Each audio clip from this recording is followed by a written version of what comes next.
righty. We are at episode 4. Yes. And this is our MLK Day special. We didn't get to record on Sunday.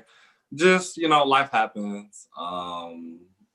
We're all human, busy humans at that. So, shall we get started with our introductions?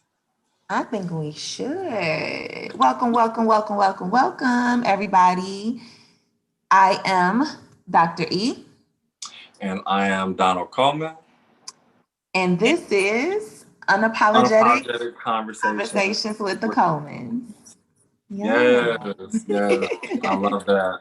Today, like I said, is our MLK Day special. We have a special guest here with us. If she would like to introduce herself. Hi, everybody. I'm Alexis Paisley. Yes. Hey, love that. So, tell us a little bit about yourself. Doesn't have to be a research paper. I know you're done with that. Just tell us a little bit about yourself, who you are. Okay, I guess I keep it straight to the point.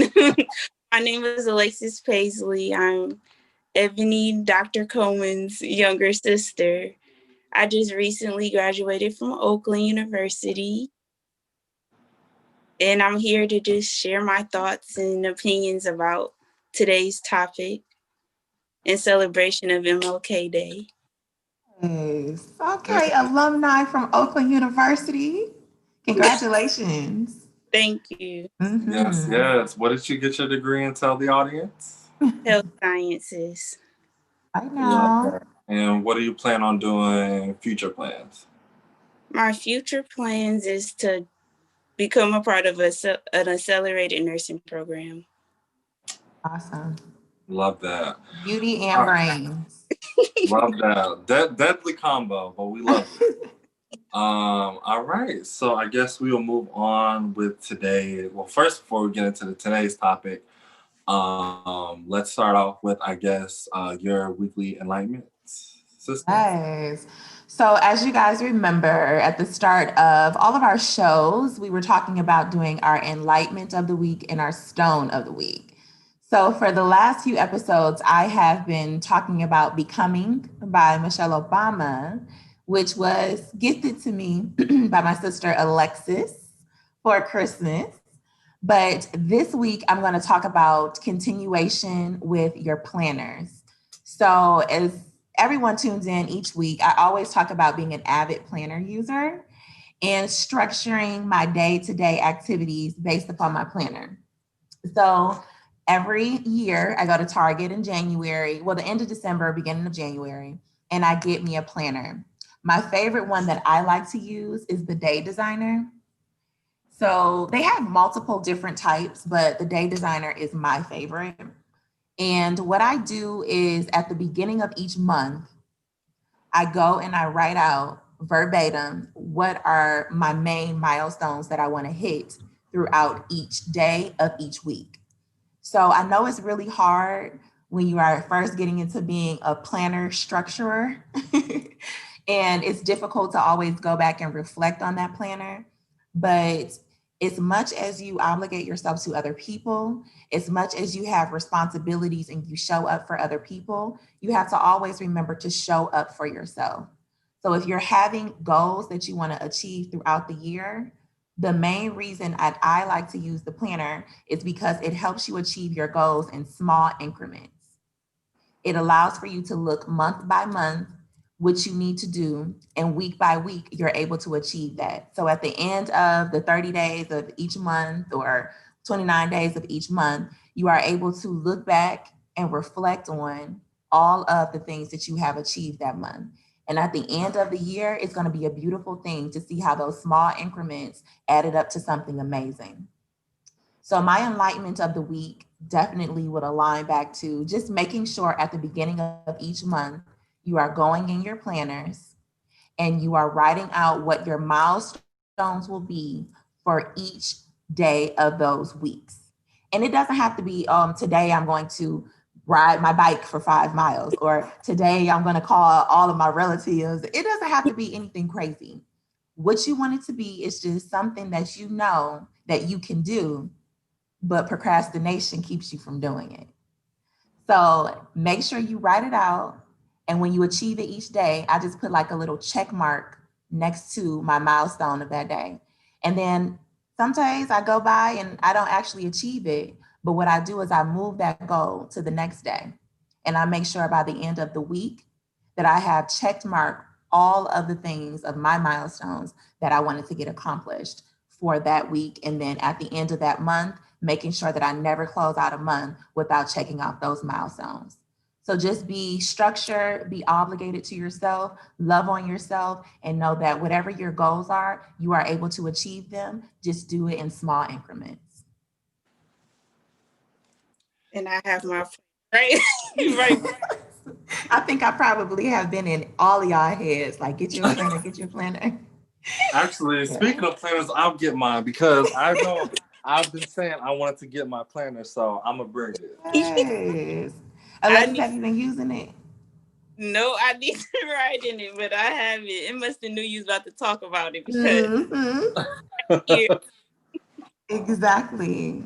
I'm telling you, because we call and we tell people like, oh yeah, I'm gonna come to your party, or I'm gonna make sure that I come to your event, and we show up for other people, but we fall short of showing up for ourselves and our goals. And a planner, if you write it out and you put those little check marks next to it, it will make you feel, I don't want to say guilty, but at the end of the day, if you look on your planner and see you haven't check marked something off, it like makes you feel motivated the next day to make sure that you are achieving your goals. So just try it out and see how it works. Be successful. Yes. Yes. And speaking of, this is mine. Okay. It's the 2021 weekly planner by Russell Hazel. Also, I got this at Target. So for those of y'all who don't know, I call it Target because you pretty much you walk out of there pretty much spending at least $200. Yes, and what I say by that is it's basically $30 to breathe in there.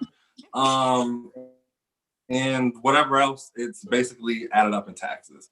So basically, sorry about that. It comes with these little stickers for those who are watching on YouTube. If my ring light will let me be great. It comes with these little stickers.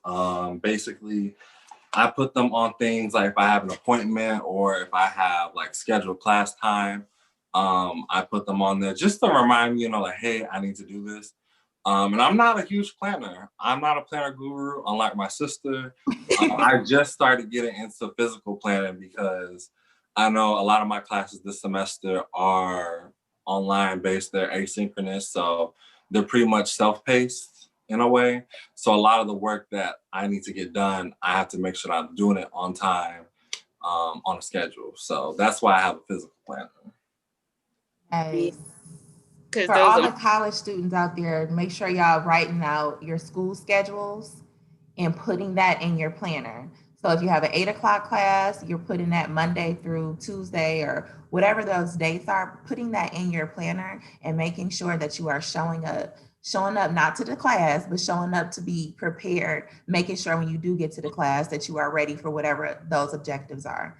So I'm glad you put that in there, Donald, because I think that's important.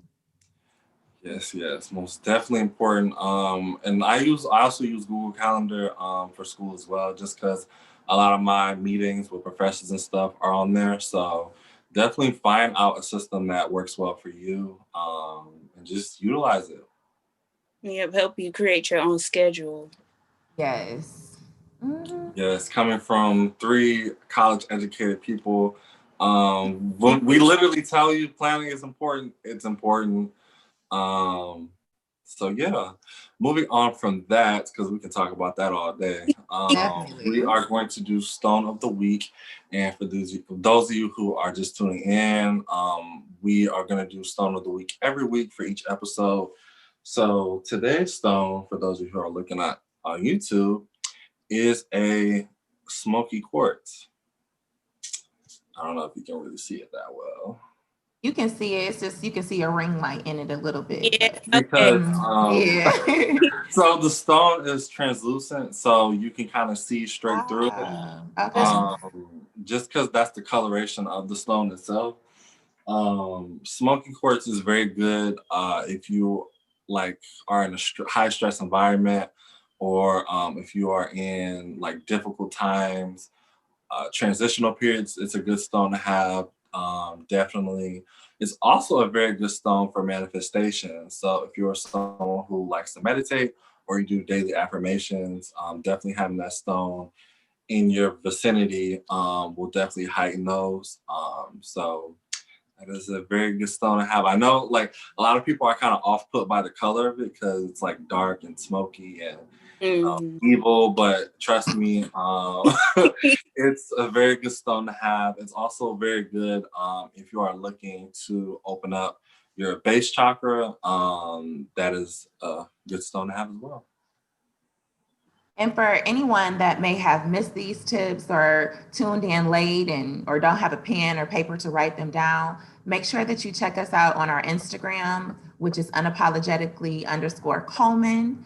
If you look at Enlightenment of the Week tabs or Stone of the Week tabs, you will be able to get the tips that I reflected on today in regards to the planner. And then you will be able to see the stone and what that stone is used for that Donald just reflected on today. So just check us out on Instagram and you will be able to get any updates on our Enlightenment of the Week and Stone of the Week every week. Yes, yes. Yeah, beautifully said. So we are going to transition now to, I believe, your tips and tricks of the week. Things, what did you do in this past week that made you more successful? So this week was my week where I said I wanted to work out 6 days this week. So that was in my planner.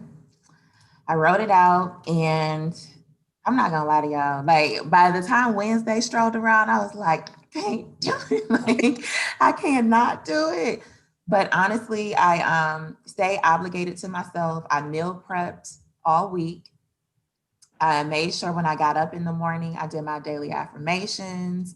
I had my breakfast, did things that I needed to do for work and my business on drebonycoleman.com. Check me out. And then went to the gym.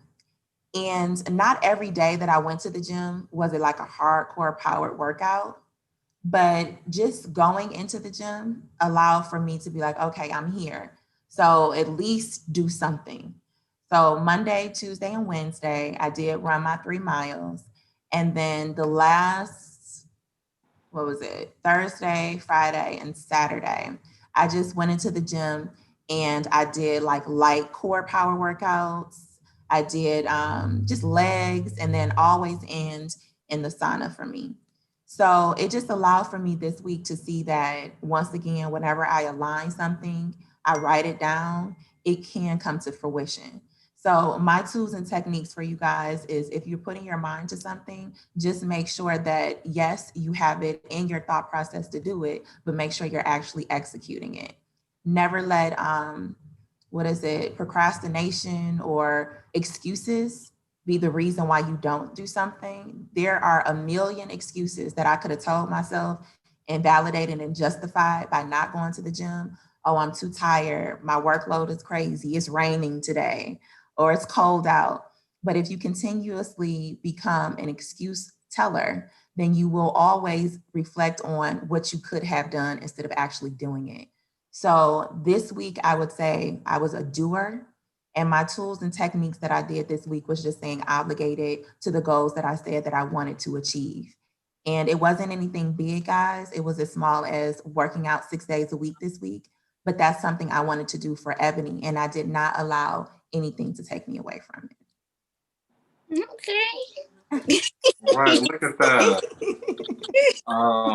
Definitely, I think, I guess something that I did this past week that made me more successful. Definitely time management. So for those of you who don't know, I am currently a second year student at Eastern Michigan University. And I started the winter semester this past Wednesday as we're recording this. And I think one thing that definitely made me successful was time management. So what I mean by that is I knew I had the new semester starting. I got a hold of all of my instructors early. I was like, hey, what tools, resources, materials that I'm gonna need for me to be successful in class. Basically, just for me, reaching out early to instructors definitely has proven to be quite advantageous. I know, right? Big Okay, word. scrap a word. Right, big word. You just got 10 points. Word of the day.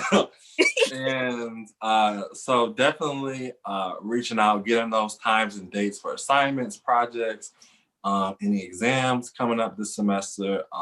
So I think, like you were saying earlier, not putting things off definitely pays off in the long run, the bigger picture of things. So yeah. Yeah, that's pretty much my little thing to end us off. And so, as we always do, it is tradition. We do what coffee are we drinking today? Coffee time. So I will lead us off today. I made this cup earlier, so it's a little depleted. But I saved some for the show. It is, so I use a almond milk creamer because for those of y'all who may or may not know, me and dairy have beef. Okay. No pun intended. So I use almond milk, oat milk, just any other dairy alternatives when it comes to like milk or creamer or whatever. And I use a honey caramel K-Cup Starbucks K-Cup. I know if y'all know, my sister's a Starbucks went there this morning. Fanatic, to say the least. We're gonna say junkie. We'll say fanatic. Dang. And this K-Cup, it has twice as much caffeine. So I don't make a whole lot because it definitely jump starts me as is. So yeah, and it's on my nice caffeine mug. I love that mug. That is so cute. Did you see it, Lexi? Yeah. Yeah, I got it off Amazon. So yeah, I was like, let me get that. Let me be great. So okay. Yeah, so I was up super early this morning. I think I was just like anxious about the show. Like, if you guys don't know, my last name is Coleman. So yes, of course, Donald is my brother. But Lexi, her last name is Paisley, but that's because we come from a blended family. So I have 7 siblings all together. So if you guys were wondering why Lexi said, that's my sister, and you're like, well, how they got 2 different last names? Listen, we are a blended Black family, okay? And I was just really excited to have 2 of my siblings on the show today. This is very rare. I got a little emotional about it. As you guys know, I'm an emotional person, but I think the older that I get, my like thug power just is starting to melt away. And I take everything as like being very sentimental, especially starting this podcast. So long story short, I got up this morning. I did my daily affirmation, thanking God to even have this opportunity, thanking God for creating like Zoom to even have platforms where we can do these type of things, and just bringing my siblings together. And the older that we're getting, all of us are growing together and appreciating one another. And on this particular show today, being able to highlight that just meant the world to me. I'm very proud of both of you guys. You guys are college educated. You guys are Black excellence. And to be honest, you guys are not trouble at all. Y'all good people. You know, I don't have bad stories to tell about either one of you guys. So I woke up, did my daily affirmations. I did go to Starbucks, and I was able to get me 2 shots of espresso because I was already wired, but I just wanted to be a little bit more wired, just a little bit. So I did that. And then as I'm on the show today, I am drinking Core Power water. It's alkaline water. And yeah, so that's my coffee of the day. Core water, nice. Yeah. I know, like, okay, for me, like, water does taste different. Each brand of water tastes different. Like, I remember my one friend, like, I'm not gonna say I hate. I don't like Dasani water. If it's the only thing available, I will drink it. But I don't like it. That's like drinking Deer Park. It has a particular taste that I just can't shake off. Like, it has a weird aftertaste. It's Um, and like my friend Yeah. was like, "Do you not like it?" I was like, "I mean, not. It's not my choice water. I will take like spring water. I will take any other water besides Dasani. So, Okay. I like Core. I don't drink it a whole lot. Just because like I don't know, it's not the one thing that's around me a lot. But yeah, Core is good. Yeah, Corey is good. I You say love Club water. you like what? Water Sam's Club, the brand. Uh, got it. Oh gosh, she's such a Listen, it hit salesman. different. Especially when it's nice and cold. Yeah. Yeah.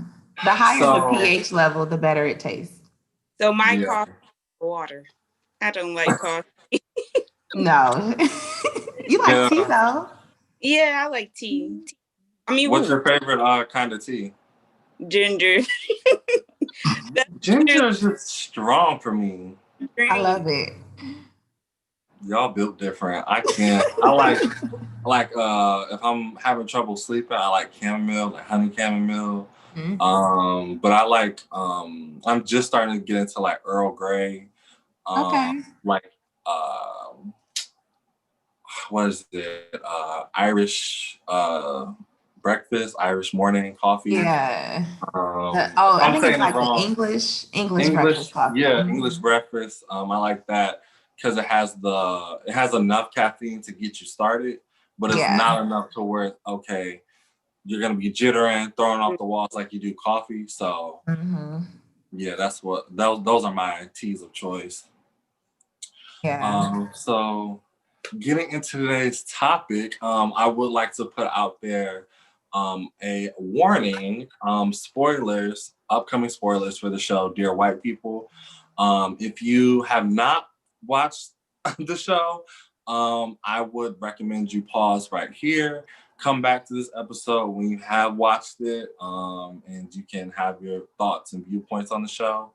So yeah, just calm spoiler alert at this point. So if you are more than welcome to pause and come back when you are ready. But if you do not plan on watching the show, then by all means keep listening in. Yeah. So our topic today, like I said earlier, Dear White People. Now I know the name is off-putting, but hear me out.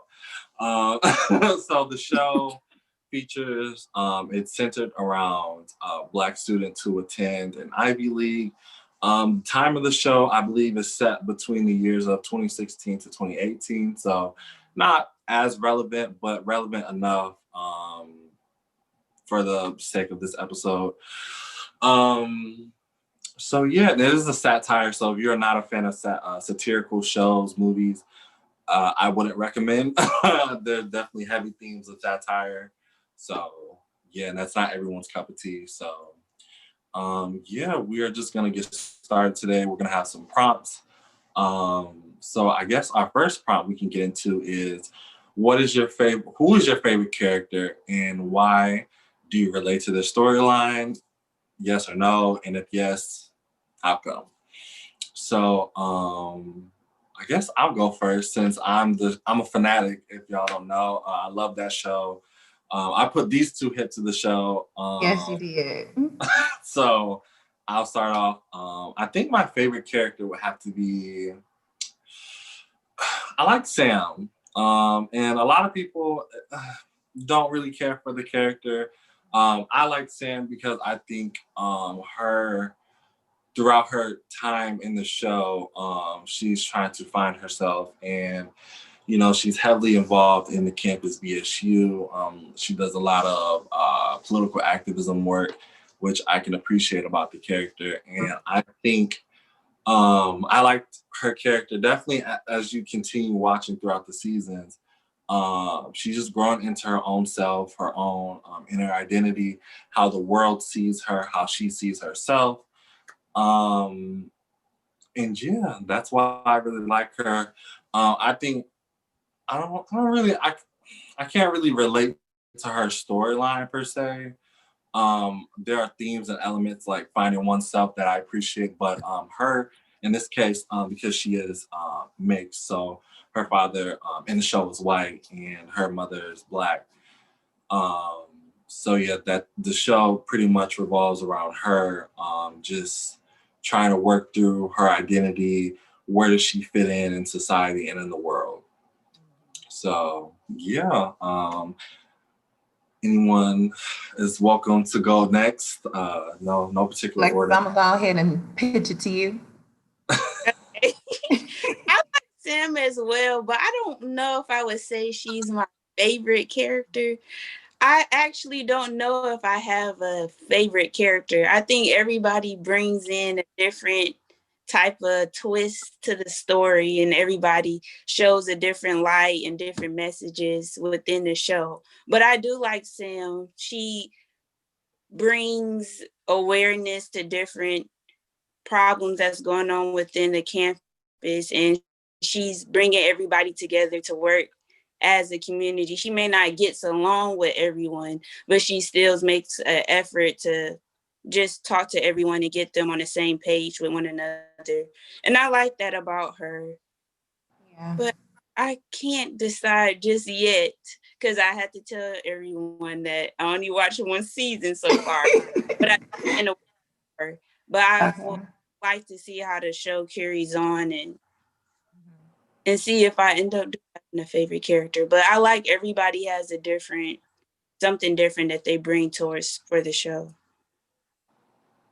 That's a valid point. Because if you guys have not watched Dear White People, please do. As Alexis stated, everybody on the show, it's like you love them one episode, and then the next episode you hate them, then the third. It's like a ping pong of emotions because it's so much going on the college campus, and they're growing with each obstacle. So when they're going through this, you're like, how naive of you, or why would you think that way? And then when you see them actually learning from what that challenge is, it then makes you like that character again. So I can understand like why you feel that way. And so I say all that to say, because I know you guys are going to be like, why would she pick her? I think I have a feeling who you're gonna pick. Oh, who do you think? I think you're gonna pick Coco. Yes. You thought that too, Lexi? Yeah. Yeah, we know you. Yeah, listen, I did not like Coco in the beginning. She was the antithesis, scramble word, Ooh, 10 points. big words today. Honestly, is this something in the air? Is this something in the water? Cause It's that core water. it's the not the core. It's that core water. But she is the antithesis of what it would be to go to an Ivy League school and try to fit in based upon not, of course, her skin complexion. I mean, her name is Coco. So, of course, she's an African American woman, but she tried to fit in with characteristics. So, she tried to look like Caucasians. She tried to act like a Caucasian. She tried to wear her hair in styles that would be reflective of Caucasians. And if it was anything around her that she deemed as urban or too Black, she welcomed it, but she had to always throw shade on it. And I think she welcomed it because she knew it was a part of her, but it was a part of her that she didn't want, I guess, her counterparts, her Caucasian friends, to know was something that she appreciated and digested. So she kept herself close to the Black community, but just enough away to show them that she was better than. So I did not like her for that.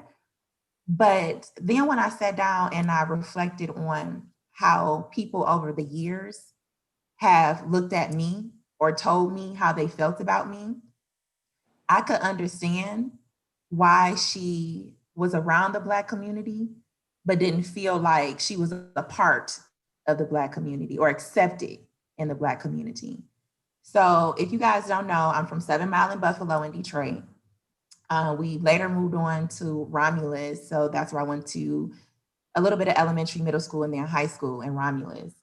And when I would go back to Detroit and I would talk and be around my Detroit friends, I felt like an outsider because here I come. I maybe I talk different.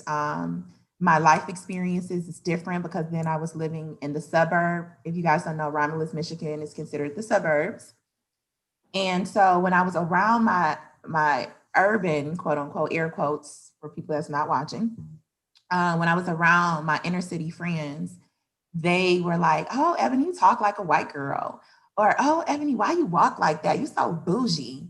And I was just honestly, I was just being myself. But because I was in the suburbs and at that time in Romulus, it wasn't as blended as it is now in Romulus. So majority of my friends, they were Caucasian. And so it wasn't like I was trying to talk like them or be like them. I just was a product of my environment.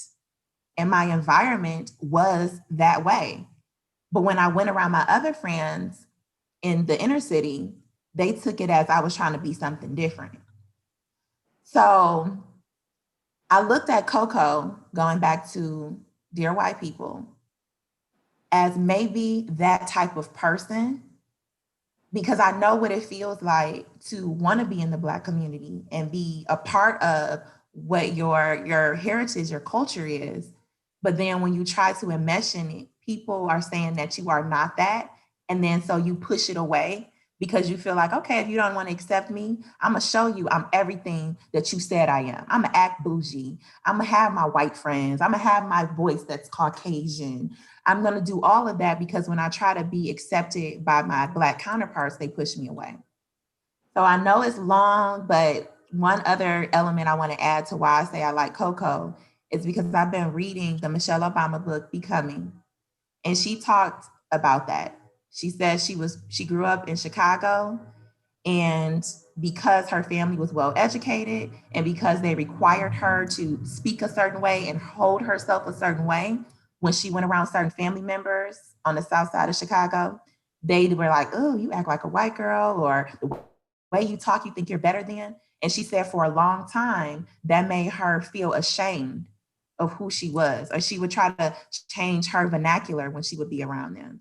And she said, as she became older, that's when she realized that that's who she is. It doesn't take away from her Blackness. She doesn't have to dim her light to be somebody that she isn't. She is just able to own who she is. And for people that align to that, then they'll like her. For people that don't align to that, they're not going to like her, but that's their journey.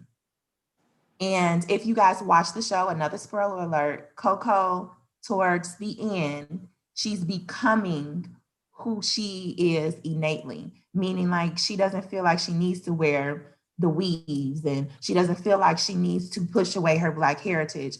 She still has her vernacular and the way that she holds herself, but she's just becoming confident and being a well-educated Black woman. So I know that was long-winded, but if you guys watch the show, I just want you guys to understand why I say I like Coco and why I feel like there's pieces of her in me. So. And I noticed part in the first season that she was trying to become a part of the sorority and she heard them talking about her through the door. And then that's when she backed away. I felt like that made her want to stop being open and back away from the Black community because I put myself out and I'm trying to befriend them and now they're talking behind my back. Yeah. And it made her comfortable, and that's when she wanted to go and be with her white friends. It made her embrace them more.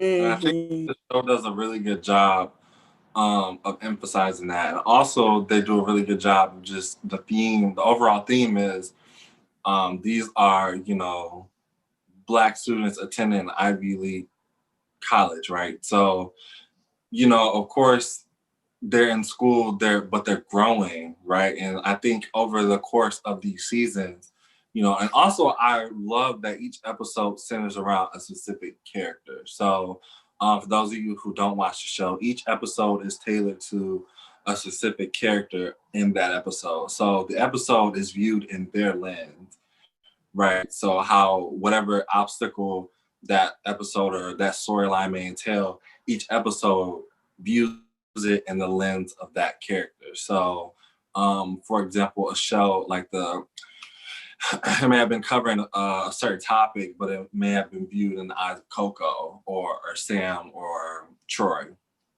So I really like the show, and then it shows that each character is not perfect. They have their own flaws, they have their own strengths and weaknesses. And I really appreciate how you said earlier, Lexi, each character brings in a unique point of view just as a whole in the whole conversation. So that's why I enjoy watching the show. Not just because of the title or because of whatever reason. I enjoy the show because it actually is very thought-provoking when you kind of remove the layers of the satire. So yeah, I would recommend it to anyone to watch, regardless of race, ethnicity, socio-political standing. I think there's something for everyone in the show if you are willing to just open your eyes, open your mind. Yeah, so be honest with who you are. Like, I think it brings out honesty, because I'm telling you, Coco, I did not like her. I'm like, why do I not like her so much? And then when I was looking at my life, it made me realize like I didn't really like her because I've seen things in her that I didn't used to like about myself. And it allowed for me to just be honest and transparent on, I didn't like that part of me when I was younger, but now the woman that I am today, I am confident and I am who I am today because that was my journey. So that it's a dope show. Like, I'm so thankful Donald turned me onto it, because I did not watch it. When I seen it on Netflix, Dear White People, I was like, what kind? It was very off-putting, the title, until you watch it and you see it's I mean, the title brings you in, but it's complete opposite of what you think it would be.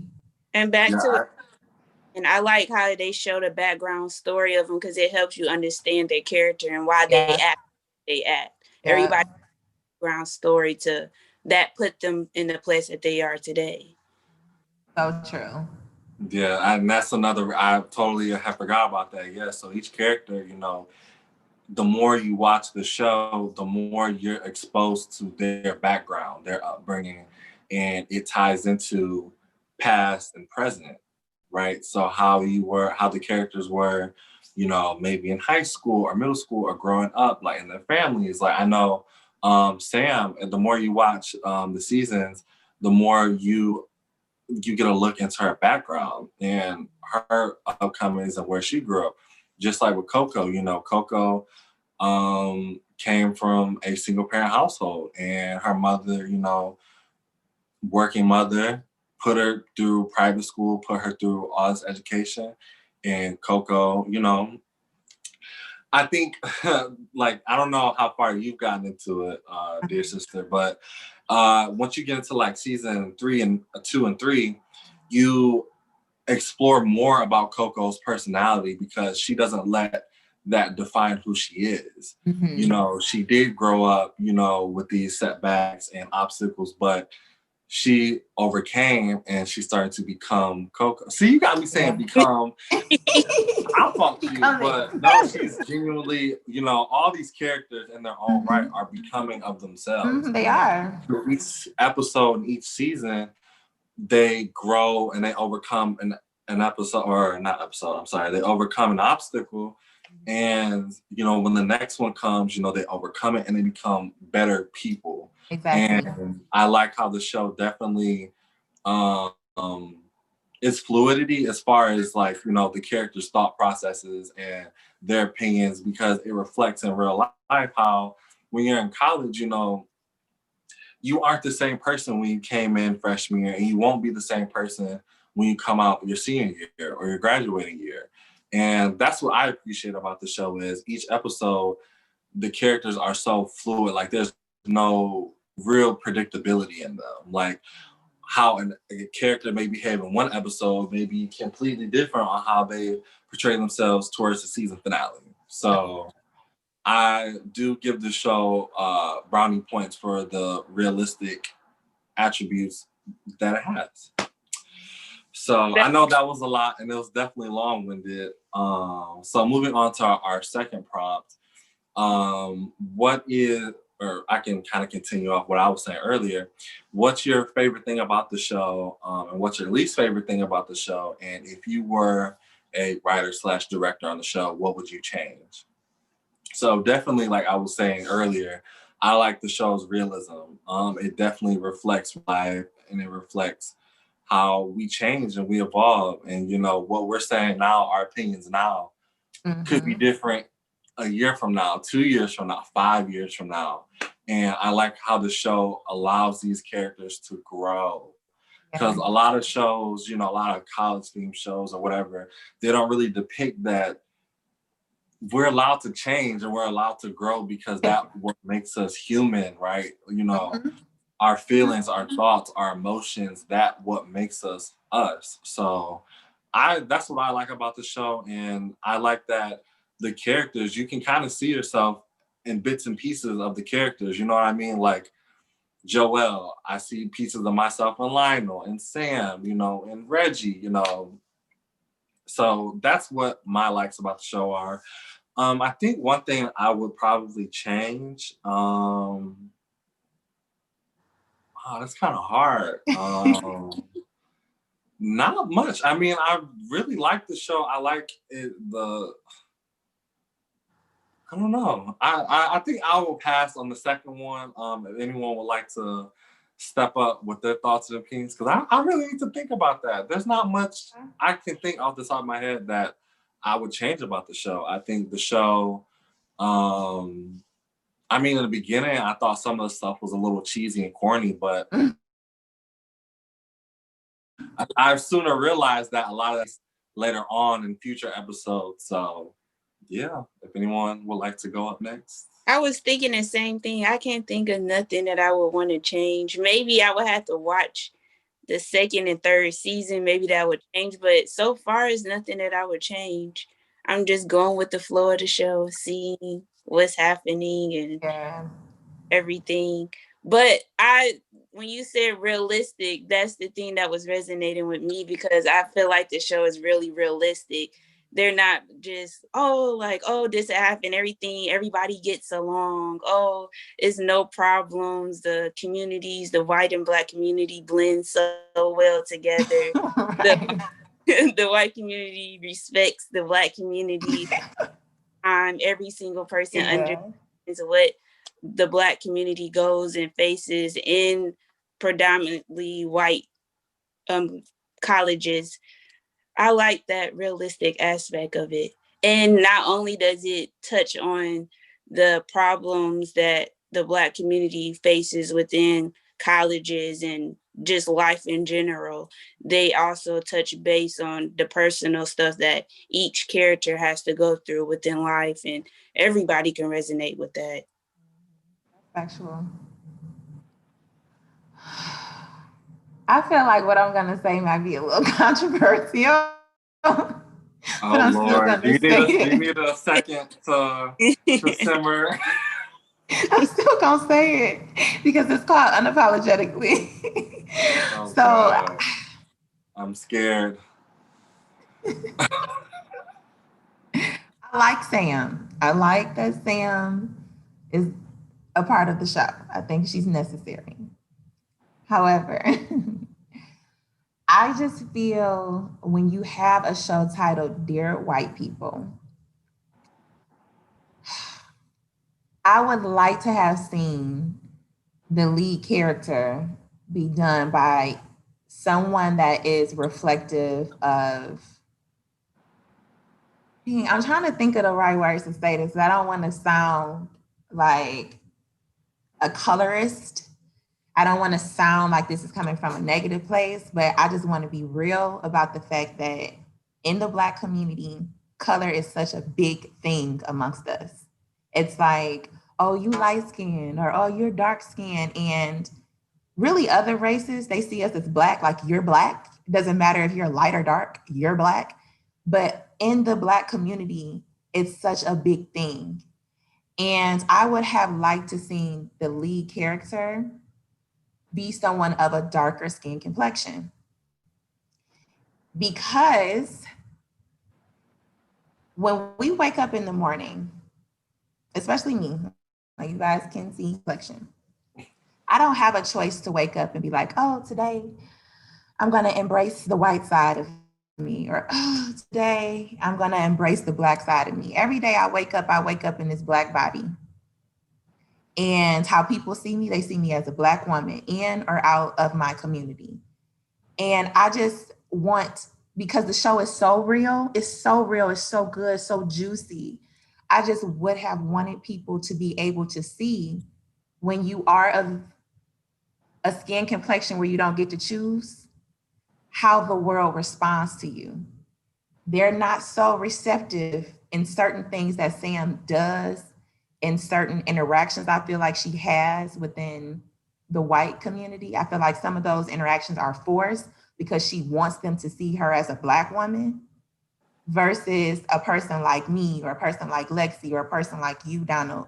We don't get to choose for people to be like, oh, are you black or are you we're our color. So I just I would have liked the directors of the show to have chosen a darker complected woman to be the lead character. So other than that, I think everything else is immaculate. Yeah, no, and I definitely understand that. Another thing I think I like about the show is they definitely, when they do episodes centered around Coco and Joelle, I think they do a very good job at all the things you just touched on. But I definitely understand why you will want the face of the show to be someone with a darker skin complexion. But I think just as an overarching theme of the show, I think it does a good job at tackling identity crisis, identity among oneself, and how other people see you. And as y'all know, there's a fourth and final season coming of the show. I'm excited. But I just hope in that future season that they tackle it a little bit more, just a final bang, a final push out. Definitely. But yeah, no, I definitely resonate with everything you said. I think this show is definitely in a right direction as far as future shows that reflect themes and messages like this. I definitely think that Dear White People is the blueprint for that, because the show in itself, just using Sam as a reference, she's dealing with so much, right? She comes from an interracial household. She has a Caucasian boyfriend, and she's oftentimes ostracized. Sorry, tongue twister. You won today. You done won Scrambled today, Donald. Yeah, we were playing Scrabble. I think I would have won. I would have took the trophy. But she's oftentimes felt isolated because of that, and I have some sympathy for Sam, because it's not like, she chose this. It's not like how she just woke up one day, she just woke up to violence. She didn't choose violence. She didn't wake up and was like, I just want some conflict. I just want some, some inner and external conflict today because, my identity. She didn't do that, right? And so I like how in the show, Sam is doing the best with what she has. And I like that in her own right, she's very unapologetic. She has her thoughts and opinions, and she doesn't let anyone dictate and try and change her and her identity. She is like, no, I am Sam White. This is who I am.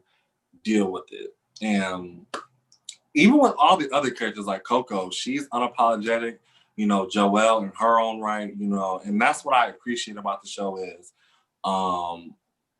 that all the characters are very outspoken, and they are strong characters, each and every one of them in their own right, whether it's Lionel or Reggie or Troy, even though a lot of people don't like Troy.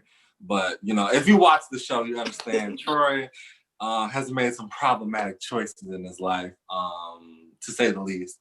But yeah, so I think that's just another thing that I appreciate about the show is each of the characters are unapologetic about themselves, their beliefs, and their own identities. That, So, back to what Ebony was saying, maybe they chose Sam because she's half black, half white, because realistically, she might be able to get away with more stuff than the other students that's fully black wouldn't be able to get away with. So That's a good point. at the radio show, they did try to stop it, but it did come back. And who's to say if somebody else that was fully black would have been, that show would have been, wouldn't even been a show. That's factual. That's a good point. That, okay, she's half black, half white, and maybe they're not going to say it directly, but maybe that's their way of hinting to this is how the show was able to become the show. I like that perspective. And they I hope definitely, that is that.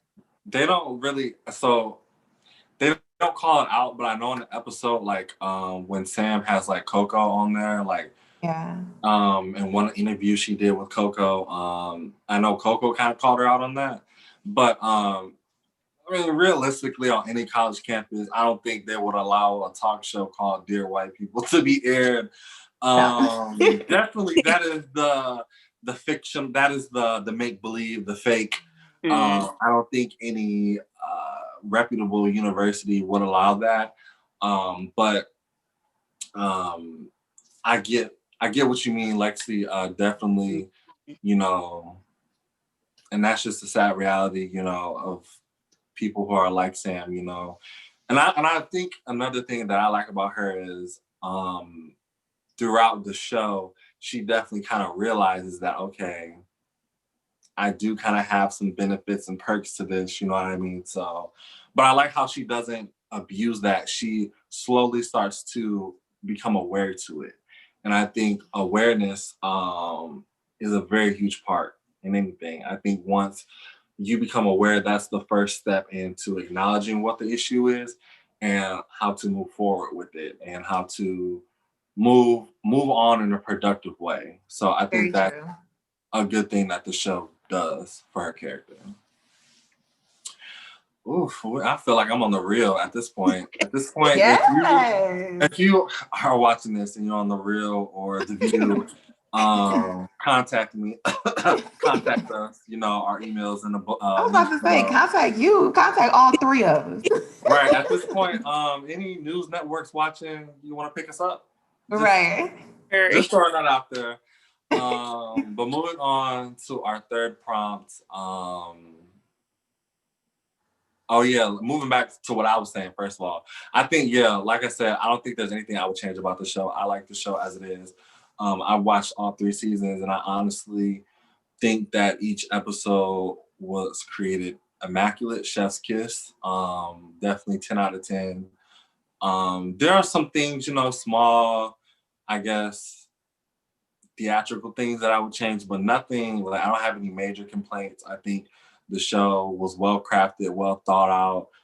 You can definitely tell that they had a stellar team behind this. The writers definitely had a lot of thought-provoking messages with each episode. I think even for me, I had to go back and watch a couple episodes because a lot of things just went over my head. And, you know, as someone who's college educated, you know, I'm not perfect. I have to go back, rewatch things, relook at things. Maybe I watched an episode and I was particularly heated about something. I came back and rewatched it with a clearer mind and more intuitive. And I found the message, okay, wow, this is what that episode was talking about. Right? So, and that's just another thing that I love about the show. But moving forward, because we can talk about DJ Khaled. About the show.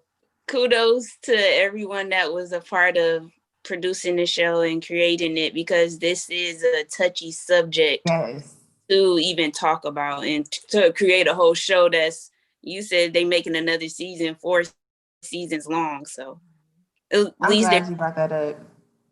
Awareness to the problems that's going on within the society today. I'm so glad you brought that up, because it's hard to talk about, like even on here, like when I wanted to talk about why I didn't want Sam as the lead, I had to think in my mind, like how I'm going to say this and how I want it to come across, because I think it is a hard topic.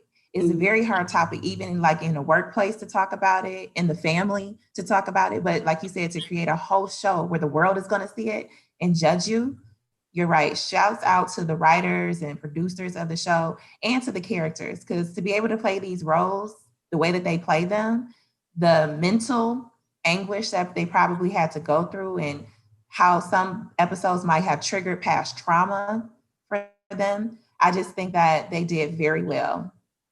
Very well. Yeah, no, definitely. And Lexi, thank you so much for bringing that up. Kudos to all the actors, the writers, the producers, the executive producers.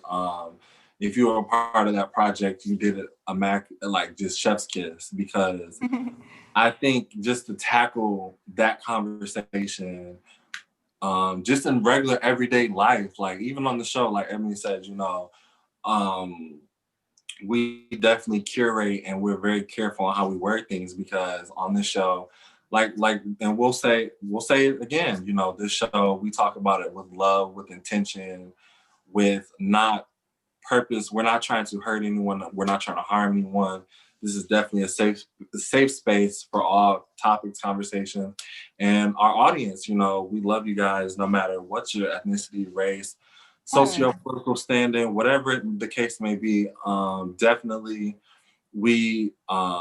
and definitely I had to think on that too, as someone who's now a content creator, how that reflects our audience, right?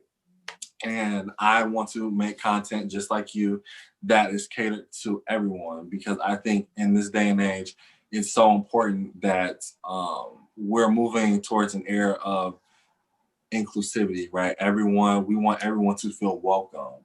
We want everyone to feel like their voice and opinions can be heard. And that's what I appreciate about Dear White People, because even one of the main cast, he's white, Gabe, Sam's boyfriend, and their episodes centered around him. I'm not so sure in the first season, I can't remember, but definitely in the second and third season, there are episodes from his point of view, and that's what I appreciate. So, yeah, I don't know if they're ever going to listen to this, but if you are someone on the show or if you work on the show, Dear White People, thank you so much, because those topics and conversations are definitely needed, and it's hard to talk about.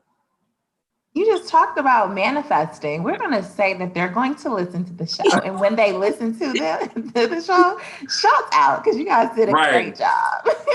Yes, no, definitely. And some episodes, trigger warning, talks about, sexual assault. It talks about, racism. And so a lot of those, episodes, I couldn't even imagine filming. Like, I hope they had like a therapist or a counselor on set, because a lot of episodes are triggering. And I don't know how far along you two have gotten. And I'm not going to spoil it. I'm not going to talk about it on here. But there's a certain episode about the character Reggie. And, he experiences some racial trauma and racial stress. So it's definitely... to the actors, phenomenal. Like, all of you deserve awards for that. Yeah, for sure. Imagine just having their name tied to this show, and people look like, no, I don't work with you because you was a part of a show called Dear White People. Yeah. Why would you be a show that's called that? Why would you produce a show that's called that? I can only imagine all the drama that they probably had to deal with from just being a part of the show. There anybody name being tied to this show. Right. You're right. Because just think about it. I mean, before I watched it, after being encouraged by you, Donald, I judged it. I judged the title. And when I turned it on the first episode ever, I was just looking like, who in their right mind will want to be a part of this? And I was judging the fact that, because I know how society is about certain words, certain trigger words, that particular episode allowed for me to see that trigger words are only given power based upon the power that you give them. And even with trauma, like for people that might be watching this and we're talking about trauma and you're like, I don't know if I can watch the show because you guys are talking about trauma and I don't want to be re-triggered. Trauma is only as powerful as the perspective that you give it.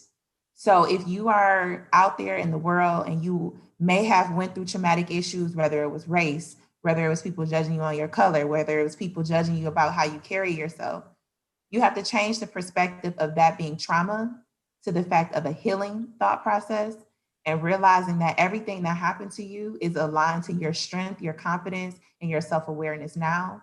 Sit back and take that self-inventory and realize that the more that you embrace who you are, the less you are a victim of whatever victimized you. So that's just something that I wanted to add, because I always have to put on my little therapeutic hat. But perspective is key, man. If you are out there and you feel like you are somewhere in your life where you don't want to be, and you feel like you can't do it and you can't make it, just look in the mirror and change that perspective. Always look at yourself and realize you are the best you. Nobody else can be you. Nobody woke up this morning in your body being you. So you go out, you walk with your head held high, and you never let nobody make you feel bad about anything that you've ever been through, because that's only going to make you powerful, stronger, and more successful, because you were able to heal from something that would have killed someone else. So it's my little sprinkle. And that's on wellness and mental health. Yes. Yes, it Yeah, is. this is a show about wellness. Y'all thought we wasn't gonna tie that in. Like, if you're listening, he was like, I thought they were just gonna talk about the show. No, you thought You thought wrong. You know, So I something. I'm sorry. no, you're fine. Maybe they could make a show like a spinoff for a younger audience, because I think the topics they talk about is really important. I agree. So maybe because I wouldn't recommend a child children to watch this show, because it's a little bit too much in some aspects. I agree. But be a good to do a spinoff of it for a younger audience. So what you think, like, maybe look at it from like high school kids' perspective? Yeah, I was gonna say, like, or not to like put words in your mouth. I was thinking probably like middle school, high school. Just because I wouldn't recommend the show. So if you're listening out here, I definitely would recommend if you are, I would say, a junior in high school or above. I think if you are not in that age range, I don't think the show would be appropriate. It definitely has some adult themes that I would rather not discuss that on the show. But yeah, and there's a lot of mature dialogue and conversation. So definitely, if you are not of that age range, I wouldn't recommend watching it. Not alone. I mean, if you're watching with an older brother or sister or family member, I think that would be okay to dissect a lot of the themes and messages of the show. But yeah, no, definitely, I think a spinoff, like maybe about, because I know with Sam, they talk about her childhood a lot. So if they did like a spinoff of like them, but like in middle school, high school, leading up to Dear Wife, I think that would be. Oh my goodness, that would be so juicy. And I guess that's what I was getting at when I talked about Coco. I just would have wanted to see more of like her trying to be a part of the Black community, and the Black community like pushing her away, isolating her for whatever reason, to make her act the way that she acts, and especially the first season. So that would be so juicy to see her like in middle school, or, you know, on her journey throughout high school. I would love to see that. Becoming Coco. Because her real name is not even Coco. It's something else. Yeah. Calandria Connors. But she shortened it to Coco. And it's only so much you could fit in one episode, because they I do like that they do show the backgrounds of their life story, but only so much you could fit in the episode, so they can't be really detailed on every aspect of their life. Exactly, that's true. But if they did that spinoff, oof, baby, I would watch it, just because I would want to see, especially they did a spinoff of like the characters that's actually on the show, them in middle school going to high school. I think that would be really juicy. People will tune in, and it would just be like more of a legacy of the show. Yeah. So, like I said, if you are a writer or a director or an executive producer and you're listening to this, we have our email in the link below. So, contact us.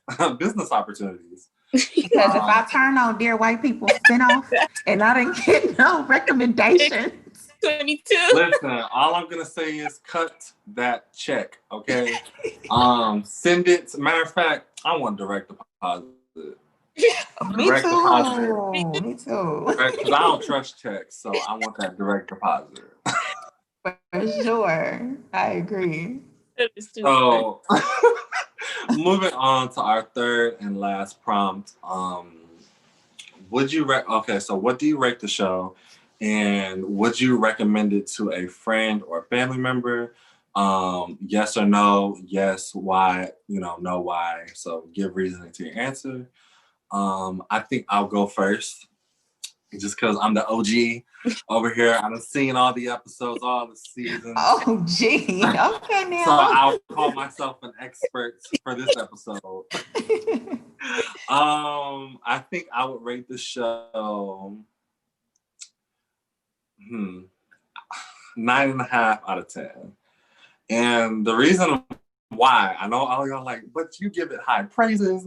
You've been swearing up and down. This show is just the savior of all. So the reason why I give it that, I definitely think, like both of you have said prior, there are just things about the show that they definitely could have tweaked. But like I said, I don't have any major complaints about the show. I think the show was definitely well crafted. The writers went into this with their intention set. The actors, I'm so thankful, all of them are good at their craft. They definitely went in, because that takes a lot of mental fortitude, right? To go into a... I know, I'm just dropping all the big words today. Did you read Webster before you got on the show today? I didn't. This is all, SAT vocabulary. Let me stop. SAT vocabulary from high school. Okay, she's doing a little light flexing. I'm not mad. A light flex. Intellectual. Intellectuals on the weekday. But no, I think that takes a lot of mental fortitude to be able to go into a role that you already know that is going to be judged, is going to be looked upon, frowned upon by most. And they did it excellent. I don't think any character was slacking. I don't think any character was lackluster. I think they were all dynamic. And it shows that because in each episode, like we were saying, there is so fluid, right? Their emotions, their thought processes, their beliefs change. And that's what I like about these actors on the show, is that you have to go in this knowing, okay, this isn't some static role. I'm not a background character. Like, you're at the forefront. Yeah. And a lot of these conversations, these topics, these themes were a lot. And like I said, kudos to all of them. Would I recommend it to a friend or family member? Yeah, because I did it to you, Ebony. So I obviously, yes, I would recommend the show. Like I said, I wouldn't recommend it if you, I'm going to say 16 and up. If you're not of that age range, I would definitely recommend you not watch it, or watch it with family, like an older sibling, cousin, someone, because like I said, a lot of those themes, even for me, I had to rewatch it. Like, okay, whoa, this went over my head. What were they even talking about in this episode? Coco was just going off, and I didn't even peep the theme of the episode. So definitely, I would recommend it 16 and up. It's definitely a good show. Definitely for college age people. So 18 to 24, this is a good show to watch. Anyone would like to go next? Their final thoughts, comments? I think I would rate the show. But yeah. Well, okay. And for those of y'all listening, she just started watching the show. So this is her recommendation a couple of episodes in. So. And I think I would give it I think that's a pretty good rating. I just say that because, like you said, I haven't seen the other 2 seasons to give my full final rating to get Exactly. really good rating just yet, but I would give it an 8. And I just what I was saying earlier, I really like how realistic it is. And like you said, college students, this is a good time to divulge. And I'm trying to say my words like that. Right? Because Donald is on it today. Listen, I'm sorry. I did not. That was not my intention. Usually, I'm the one who can't speak, but today I guess I woke up with the gift of gab. I'm sorry. He was ready.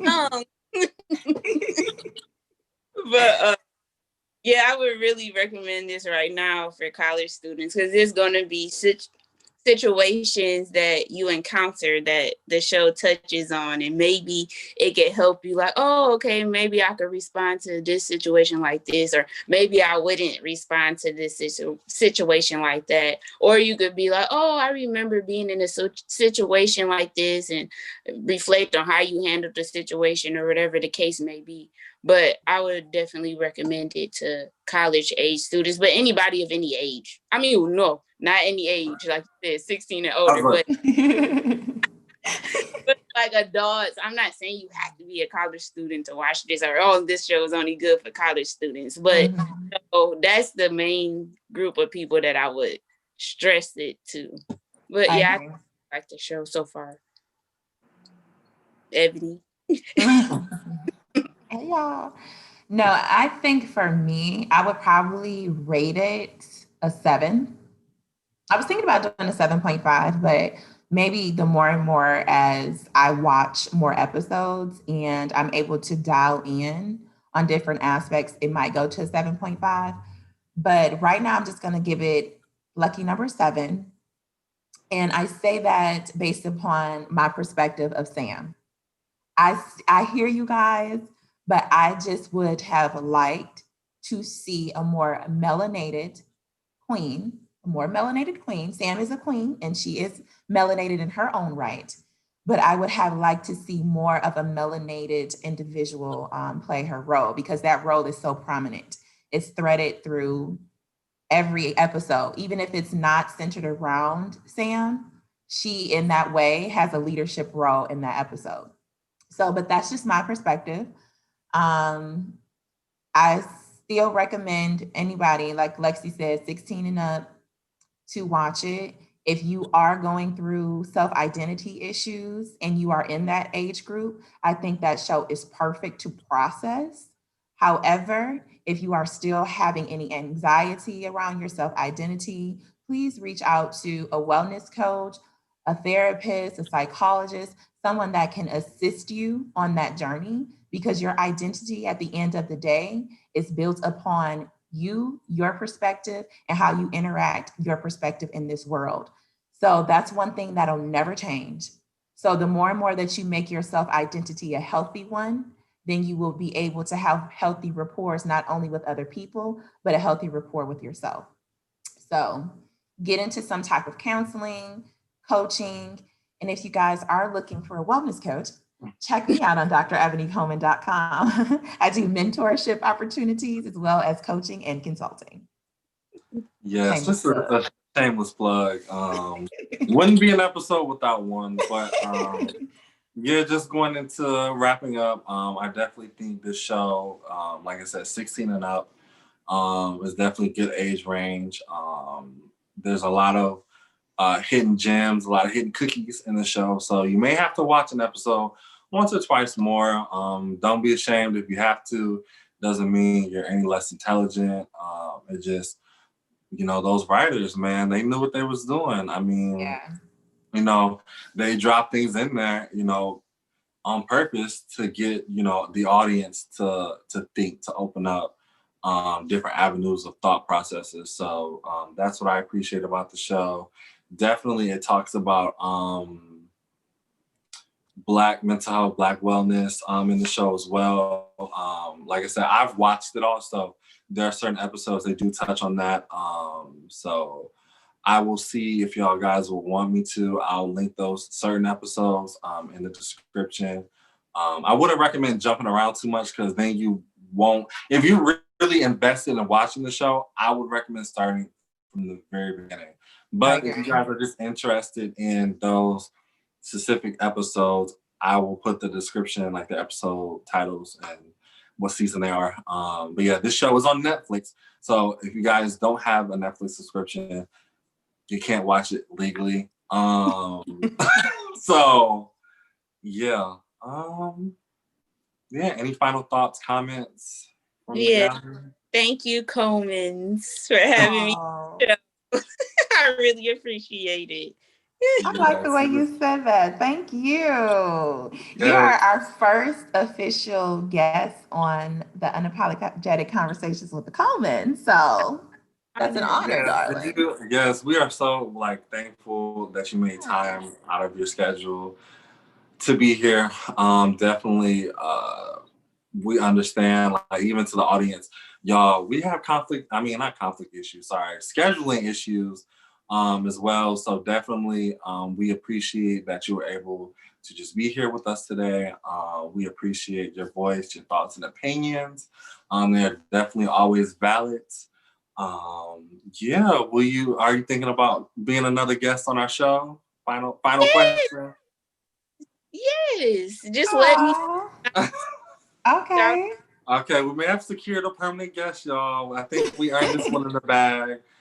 She may pop in from time to time. So, yes, I just want to thank everyone so much for tuning into this episode. I thought it was very thought-provoking. I like that we had a whole bunch of viewpoints and a lot of different opinions and thoughts, and just a reminder that it is okay to have a different thought process as someone else.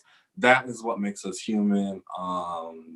And yeah, we are all allowed to grow, to breathe, to be us. I think that's so important, especially with recent events. And yeah, those are my final little gems. Any last comments from the Peanuts Gallery before we close out? I just want to say, if anyone has any recommendations or suggestions on actual shows that you would like us to do reviews on in the future, like we did on Dear White People, make sure you click on the link below, which is our email, and just send us a little email or a DM on Instagram, which is unapologetically_Coleman. And just let us know what you thought about the show, but mostly let us know what your recommendation would be for another review. Yes, I'm so glad you brought that up. So from time to time, me and Dr. E will do literary reviews, we'll do show reviews, movie reviews from time to time. So yes, if you follow us on Instagram, you are most definitely welcome to DM us.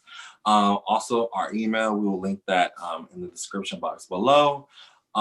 Just any recommendations on shows you feel like we should review. If there's a certain topic you would like us to cover, definitely we are open to that. And yeah, make sure you follow us on our social medias. If you are on YouTube, make sure you subscribe to us, hit the bell icon, because that's when you know we done dropped a new episode. Exactly. Make sure you guys like the video and make sure you share it on your social media platforms. So that way that helps the algorithm basically just hype us up. Definitely. So yeah, thank you, lovely ladies, for a very productive episode. Lexi, any parting words to the audience? Thanks everybody for listening to me talk and my and things about the show and things in general. I'm not really a talker, so I hope you guys enjoyed hearing me. You did really well. I was surprised. Yeah. I'm like, look at her, even using hand gestures. I'm like, okay, Lexi, she meant that. Because I think what's so unique about our show is that it feels like a conversation. It just feels like a regular, everyday conversation. We don't make it like, oh, we're speaking out to a huge audience. It's just us being us. And I think that's the beauty of it. I think that's our secret. That's our recipe right there. And everybody were very welcoming about everybody's thoughts and opinions. It wasn't, oh no, that wasn't right. Oh no. Everybody just let everybody talk. And exactly. Yeah, respecting each other's thoughts. That's what makes us individuals, is that we have our own unique thought processes. So I agree. Well, thank you guys so much for tuning in, and we will see you on our next episode, episode 5. Hey. Feels like time is just flown by, isn't it? It is. See you guys next week. Bye, guys.